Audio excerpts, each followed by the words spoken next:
Na continuidade do nosso aprendizado aqui, hoje a gente vai conversar um pouco sobre a diferença entre as tendências. Existem mega, macro, micro e FEBs. O que é cada uma delas e a que elas se prestam? Para que eu uso cada uma? Então vamos começar falando que, em primeiro lugar, mega não fala de tamanho, fala de tempo, temporalidade.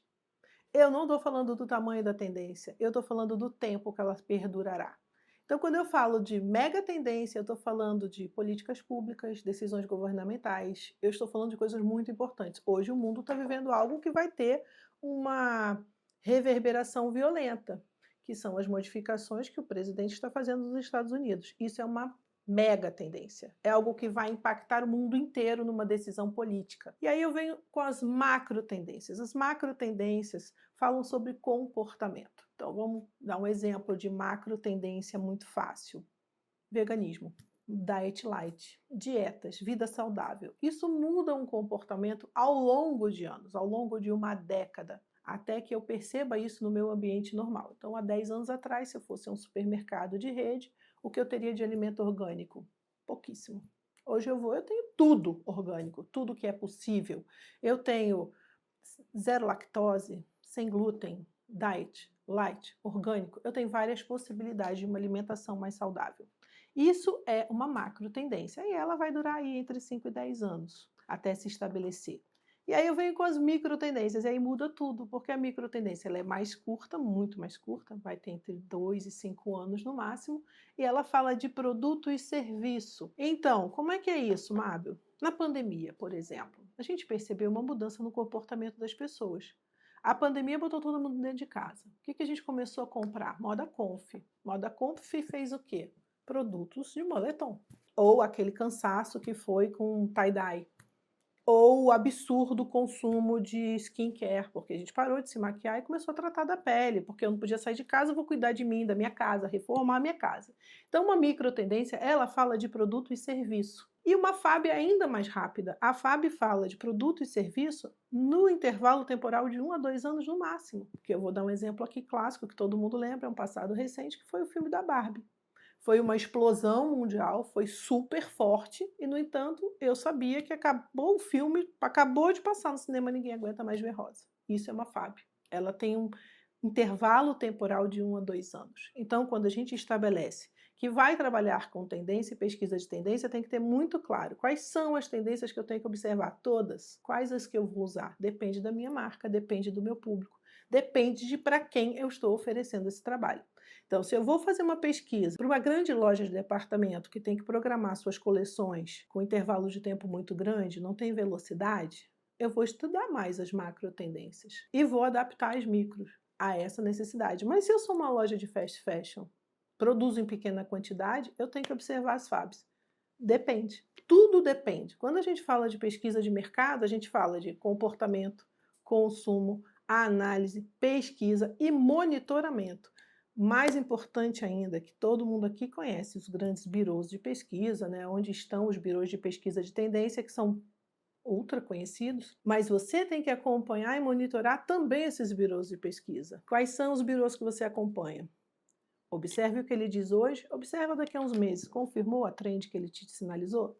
Se não confirmou, não serve para você. Eu gosto muito de falar de cases sobre isso. No módulo anterior, a gente falou um pouquinho sobre desfile, vitrines e apropriação da trend no tempo certo. Como eu estou numa escola, eu não me preocupo tanto com a resposta comercial de um produto que a escola desenvolve.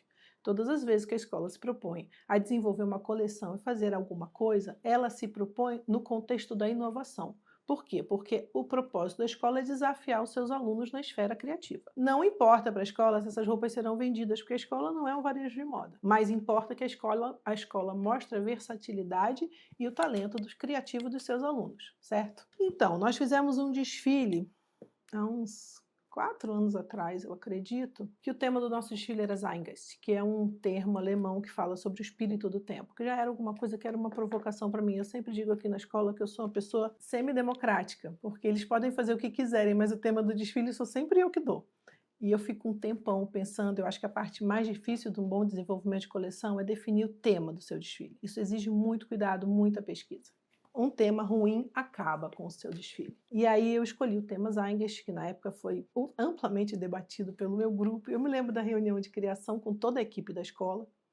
Eram mais de 30 pessoas envolvidas nesse desfile. E quando eu lancei o tema, ficou todo mundo assim meio abalado, porque é uma palavra que não é uma palavra de uso corrente. E aí defini o que era a palavra e todo mundo gostou. Aí veio o desafio, tem sempre que ter um desafio. Nós trabalharíamos só com upcycling de jeans, que era algo que ninguém estava fazendo. E eu já estava muito preocupada com a questão do upcycling há muito tempo, porque eu vinha de um ano inteiro escutando a moda é o segundo maior poluidor do planeta. Eu não aguentava mais escutar isso. Eu falei, vou desafiar nossos alunos. A moda produz lixo, mas ela também transforma lixo em luxo, se quiser. Então vamos desafiar a nossa galera aqui. E aí desafiamos os alunos e fizemos um desfile inteiro de upcycling de jeans em parceria. Foram mais de 500 jeans que foram ressignificados em produtos super inovadores. E foi muito interessante, porque eu avisei a todos que participaram desse momento. Se preparem, porque o público não está preparado para isso ainda. Só tem duas possibilidades, ou vão amar ou odiar. Meio termo não vai ter, porque ainda é uma estética que não está absorvida. E nós lançamos o desfile, foi um grande sucesso, um dos melhores desfiles que a escola já fez. Ano passado fizemos um de infantil também, que foi incrível, e foi um grande sucesso. E eu senti, porque quando a gente fala de cool hunting, tem uma coisa que você tem que aprender a usar, que é a sua intuição, para os insights. Dentro do backstage, todos os modelos queriam comprar suas roupas.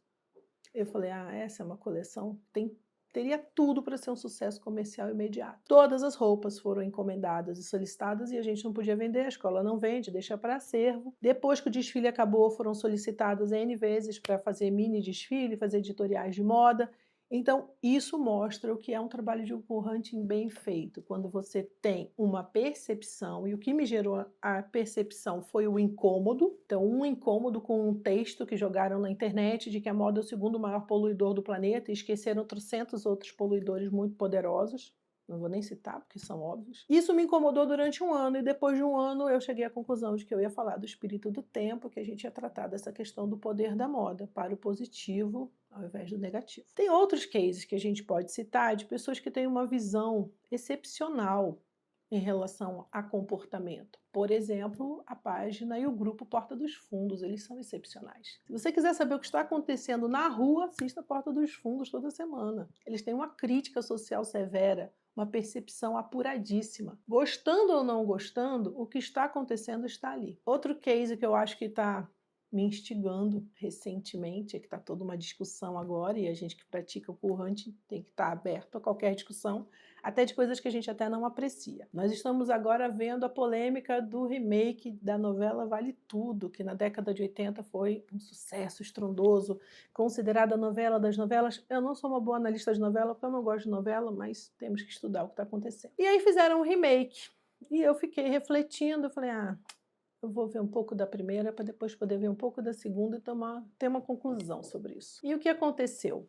Na primeira edição, nós tínhamos, assim, total e absoluto protagonismo das vilãs poderosas, maléficas, perversas, inescrupulosas, sem limites, que eram a Odete Roitman e a Maria de Fátima. E agora a gente tem um remake e eu fiquei pensando, será que tantos anos depois, foi na década de 80, então quase 40 anos depois, as vilãs que eram tão inescrupulosas e absurdas na década de 80 serão consideradas vilãs hoje? Será que o tamanho da vilania delas na década de 80 será do mesmo tamanho que será hoje? Eu acredito que não.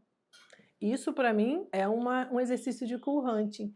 Eu acho que as duas vilãs terão que fazer coisas muito piores para chegar no nível de protagonismo que tiveram na década de 80. Elas terão que fazer coisas absurdamente horríveis para que a gente considere que uma menina como Maria de Fátima diga que faz qualquer coisa de dinheiro seja tão assustador, porque hoje não é mais. Porque nós vivemos na ditadura das mídias digitais, onde se faz qualquer coisa por dinheiro. Ontem nós tivemos um caso de um rapaz que postou as lágrimas da filha falando que ovo de Páscoa é uma bobagem, coelhinho de Páscoa não existe. Expondo o sofrimento da filha porque não queria pagar caro no ovo de Páscoa. Isso seria um terror na década de 80 e hoje está nas mídias e as pessoas fazem qualquer coisa por likes. Então eu acredito que a Vale Tudo tem tudo para dar errado agora se não fizerem coisas absolutamente vis para essas protagonistas. Porque o que elas faziam de vis na década de 80, hoje são totalmente vistas todos os dias. Então, o exercício de cool hunting é percepção de tudo isso que está acontecendo em volta de você. E eu nem sou noveleira. Mas como estava um hype todo em cima da novela, eu falei, agora eu vou ver o que está acontecendo. Então, aqui eu dei alguns cases do que são esses insights. Esse insight em relação à novela. Ah, vamos piorar essas meninas, porque elas estão boazinhas demais para os anos 2000 e tanto. Para o terceiro milênio, essa maldade está pouca. Porque a gente está assistindo coisas horríveis. Então, se você quer usar bem as ferramentas do Cool Hunt como ferramenta de sucesso econômico da sua marca ou da sua vida, porque você também é uma marca como pessoa, você tem que abastecer o seu cérebro de boas informações. Você tem que abrir os seus olhos para o que está fora, para trazer para dentro e transformar. Então, quando a gente fala de Cool Hunting, fala de pesquisa, fala de análise, fala de comportamento, fala de métrica, mas não fala de cópia. A gente fala de adaptação, de inteligência, a gente fala de observação de comportamento, mas não fala de cópia. Então, se você quer ser alguém diferenciado, autoral, se você quer ser alguém respeitado pelo seu conhecimento ou a sua marca ter relevância, não vai ser copiando algo que já está pronto, com certeza.